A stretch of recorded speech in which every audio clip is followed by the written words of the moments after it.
Hi. Well, I'm back after a rather lengthy hiatus.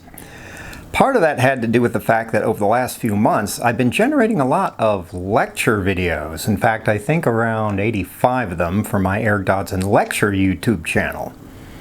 Basically, I was anticipating having students who are at risk for COVID-19 in my classes this fall, and I wanted to provide a way for them to absorb the lectures without having to expose themselves, and their loved ones too, to the ravages of the corona apocalypse. But then, in the midst of all of the financial upheaval that has engulfed the academic world, the university suddenly offered me an opportunity to take early retirement from my position as a professor of psychology. And since I also have family members who are at risk for COVID-19, I decided to do just that. So basically, I'm suddenly having to adapt to being a former professor, or, as I like to call myself, a child of the universe. Hence, my lengthy hiatus from this channel. Anyhow, here's the usual roadmap of the material in this video, and as usual you can find the same roadmap in the description section of this video along with links to the timestamps. Okay, with all of that out of the way, I'd like to describe and explore what I suppose has been an ideal of mine throughout all of my time as an erstwhile academician and teacher. And it's the ideal of what I like to call an independent thinker, or perhaps a free thinker. I suppose that part of my motivation for making this video has to do with the fact that I'm now reflecting upon my long years in the classroom. Actually, decades really. And at liminal moments like this one, it's natural to wonder about what the essential underlying meaning of all those years has been. And I sense that the whole idea of becoming an independent or free thinker and encouraging that ideal among my students has been a pretty big part of all of that. But a second reason why I'm making this video has to do with the fact that I'm now facing the future horizon of retired life, of being an unfettered child of the universe. And even at this early juncture, I'm starting to feel a little less constricted by the ideological and axiological orthodoxies that define much of the academic world these days. Basically, in addition to reflecting upon the meaning of my academic career, I'm also making this video because I'm foreseeing the opportunity of becoming more of a free thinker myself. However, a third and more topical reason has to do with the fact that here in the United States, we're currently living through a period of strident political turmoil, where our world seems riven by partisans of the political right on one hand, and equally rabid partisans of the political left on the other. And what I sense is missing from all of that tumult is something like independent thought. In my mind, it's pretty easy to notice that trend in a lot of YouTube videos about the political situation, or within the larger domain of TV punditry. Basically, our world, it seems like it's full of a lot of fervent ideological advocacy with relatively little room for seeking out the deeper truth of things. And while advocacy can certainly seem clever and entertaining at points, in my mind, it almost always seems somewhat trivial and superficial, like it's mostly just a way of indulging our baser desires for establishing and defending our egoic group identities, which in turn only generates ever more needless division and internecine animosity in our world.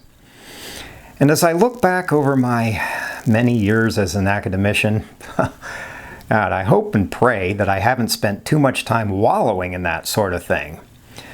For instance, I hope I haven't acted as an instrument of quasi-political or ideological indoctrination for my young students too often, which in my estimation is something that happens far too frequently in the academic world.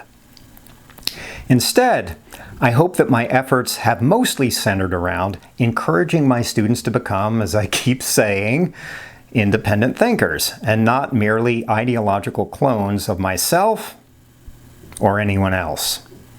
However, at this point, I should probably move toward describing what I mean by the phrase independent thinker. Well, as is probably obvious, my first criterion would be that independent thinkers are not merely mouthpieces or shills for any particular ideological agenda.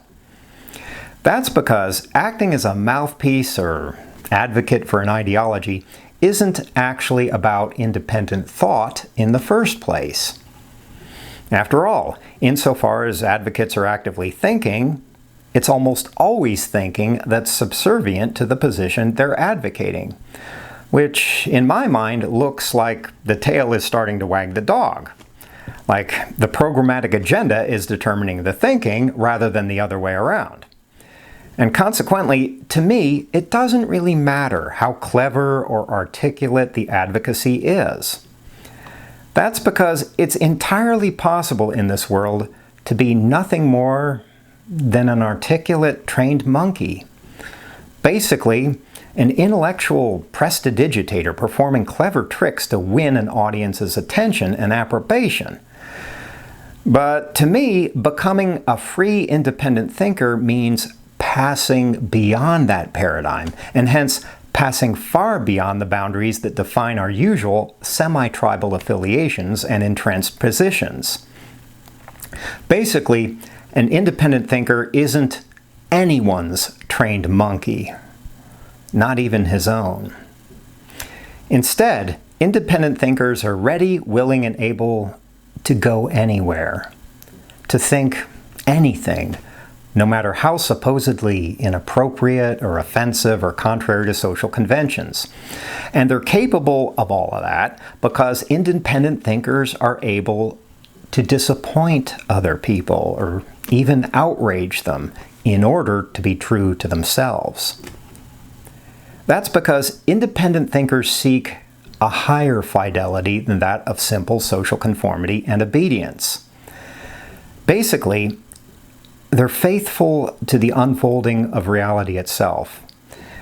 And along that plane of higher fidelity, they've managed to develop the personal courage necessary to resist the psychological dynamics of public shaming, which in today's world is the primary mechanism for controlling everyone's thoughts and values, especially by mandating our acceptable linguistic practices. In that regard, I'd say that independent thought involves a certain readiness for rebellion and an active refusal to be enslaved to all of our world's coercive edicts and habits. Basically, independent thinkers have developed the inner courage to proclaim, "I am what I am, not what you want me to be," and to let that simple proclamation become the leitmotif of their time in this world. However, when I speak of a readiness for rebellion, I don't mean to suggest that independent thinkers are reflexively argumentative or antagonistic. After all, adopting that posture would only engender a new kind of dependency. Instead of being dependent on people-pleasing desires to conform to the world's external demands, we'd be dependent upon our desire to push against them. But in that case, we'd still be defined by those same standards, just in an inverted form, defined by our resistance to them rather than by our complacent conformity. But the fundamental element of dependency would remain the same. For that reason, independent thought has very little to do with the kind of inane douchebaggery that always seeks to criticize everything in sight, which I'd say is fairly common fodder on pretty much every public internet discussion board these days. And independent thought isn't about stubbornly refusing to absorb humanity's traditional wisdom either. On the contrary, in my experience, independent thinkers are almost always extremely fluent in the canon of our intellectual traditions, in historical works of great literary or philosophical value, for instance. They can easily quote luminaries like Shakespeare or Einstein or Hegel or scores of others. But the point is that independent thinkers aren't limited by all of that. Basically, they're in the world, but they're not of the world, to paraphrase the Bible a little bit. In other words, independent thinkers are entirely capable of reasoning in terms of our world's established categories and traditions, and do so whenever it's warranted. But they're also capable of extending their minds far beyond that. Consequently, independent thinkers will reason in orthodox ways when it's right to do so, and in unorthodox ways when that becomes desirable. The upshot is that independent thinkers aren't merely disconnected molecules drifting through empty space, relating to no one but themselves and their own insular ideas. Instead, they're people whose insights are directly relevant to our world's current struggles. In essence, independent thinkers aren't divorced from our world's reality, but instead are much more intimately familiar with it than average. And that same somewhat paradoxical logic applies to several other crucial elements of independent thought. For instance, the issue of originality. On one hand, I'd say that independent thinkers have a great capacity for spontaneously creative ingenuity. However, they don't seek out originality for its own sake, which once again would amount to little more than another form of dependency, another obligatory and arbitrary constraint. Instead, independent thinkers are creative and original when the moment calls for it, and are perfectly willing to travel the world's familiar, time-worn byways when that becomes desirable. Similarly, I'd say that independent thinkers can easily change their minds about things when necessary, which, by the way, is something that advocates hardly ever do. That's because independent thought is marked mostly by fluidity and adaptability rather than a stubborn, unyielding rigidity. In turn, that's partly due to the fact that independent thinkers are secure enough in themselves to be able to appreciate many alternative perspectives on things, rather than confining themselves to the points of view that they themselves always prefer. And I'd say that independent thinkers' ability to see things from multiple perspectives, as well as their ability to change their minds when necessary, spring from two basic sources. The first one has to do with the fact that independent thought isn't particularly defensive or territorial in nature because, because it doesn't need to be. Independent thought doesn't center around defending ourselves against perceived threats. Instead, it's an expression of a fundamental sense of trust in the more encompassing nature of things. You know, the idea that the facts are ultimately friendly, and that there's consequently little need to be constantly defending our positions, as if any alternative to our own perspective were inherently threatening. And as a consequence, independent thinkers tend to be able to let other people be independent thinkers, whether they agree with them or not, and feel little need to browbeat or harangue them into submission. That's because independent thinkers don't experience a lot of the kind of personal insecurity that makes all of that seem necessary in the first place. At the same time, I'd say the independent thinkers are able to adapt their understanding to the vagaries of our world because, underneath it all, independent thinkers tend to have a playful sense of humor about things and don't often become mired in a lot of stolid self-seriousness, whether it's their own or anyone else's. Maybe that's because independent thinkers tend to take playfulness seriously. Or maybe it's because they take seriousness playfully. In any case, it seems like they've somehow managed to fathom one of life's great riddles, which is that our ways of understanding things always reflect our relationship with life itself. And at the end of the day, life's larger reality is always that of impermanence. You know, the fact that everything changes and passes beyond itself, including our lives themselves.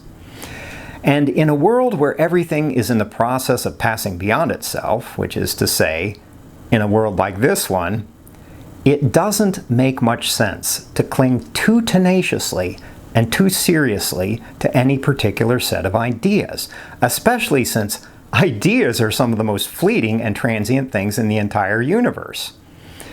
Instead, it makes a lot more sense to treat life and our ideas about life with a light touch and an easy acceptance of the inevitability of change, and without a whole lot of ponderous rigidity. And that brings us to what I feel are the two great paradoxes of independent thought. And the first one goes like this. It's entirely possible, and perhaps even desirable, to be incredibly passionate about trying to make sense of this world, to fathom this weird, vexing riddle into which we've all been thrown, and at the same time, to hold on to all of our vaunted insights and understandings loosely, with an abiding readiness to see them pass into something else. In other words, to be an independent thinker is to be a passionate thinker, but a passionate thinker who has learned not to grip the object of his passion too tightly. And in that regard, I'd say the independent thinkers bring their ways of understanding things into a fairly close alignment with the larger reality of life itself. After all, as much as we might want to cling to our individual existence, the obvious reality is that eventually it will be wrested from us. That's pretty much inevitable in this universe. And so, if it's ultimately an exercise in futility to cling to our existence itself, then how much sense does it make to cling to any of our more specific ideas about it? Anyhow, the second paradox of independent thought is that it also applies to the idea of independent thought itself. In other words, being an independent thinker means not becoming too dependent on the idea of being an independent thinker. Consequently, it means avoiding the pitfall of treating independent thought like it's the next inviolably monolithic absolute that everyone needs to worship and obey. God, I wish I were joking about that, but the thing is that people fall into that trap all the time. So I'd say that the best way of relating to the idea of independent thought is to hold on to it loosely and playfully, not as a way of diminishing or demeaning its value, but as a way of acknowledging that this too shall pass, along with everything else in the world. And by the way, the same applies to everything I'm saying in this video, including the statement that the same applies to everything I'm saying in this video. Well, damn. Okay, so let's move toward ending this video by circling back on some of the issues I mentioned in the beginning. Do I think that the idea of becoming free, independent thinkers would help us move past a lot of the inane, divisive tribalism that seems to be afflicting our world these days, especially in the political sphere? Well, I don't actually know for sure, but I suspect that it would help, and actually help quite a bit. Okay, so has my academic career involved helping my students become independent thinkers, at least to some appreciable extent? Well, I suppose that you'd have to ask them. After all, the proof is, as they say, in the pudding. But as I'm crossing the threshold into retired life, I would certainly say that I hope it's been that way for them. Not for all of them, of course, but at least for a fair fraction of them. And finally, what about all of you viewers out there? Well, my hope is that this video has served to draw you a little closer toward becoming free, independent thinkers yourselves, or at least provided a kind of affirmation of your values and your way of being if you're already a fairly independent thinker, because the world doesn't actually do that too often, in case you haven't noticed. And for those of you who've been perhaps perplexed, bewildered, befuddled, or otherwise discomfited by all of this, well, let me offer you this final exhortation. What if this were your last chance? Your very last chance to make your understanding of life really count for something? How would it change your way of thinking about things if you felt yourself drawing perilously close to your final seconds in this world. Because I bet that within the seething vortex of that unfathomable moment, when you begin to hear your own heartbeat thundering in that terrible rhythm of finality, and all of time starts to dissolve and unravel in front of you, I bet that you would really understand something deep and powerful about this world. And you would do it in the freest, most independent, most authentically engaged way possible. I bet that's the case. But of course, then the terroristic question becomes, well, why wait? Oh, anyhow, many thanks to each and every one of you for watching this video, especially since it's the very first one I made during my post-professorial period. My very first video as a child of the universe. As a kind of cosmological noob, if you will. So yes, many thanks to you for all of that. And of course, as always, take care of your soul.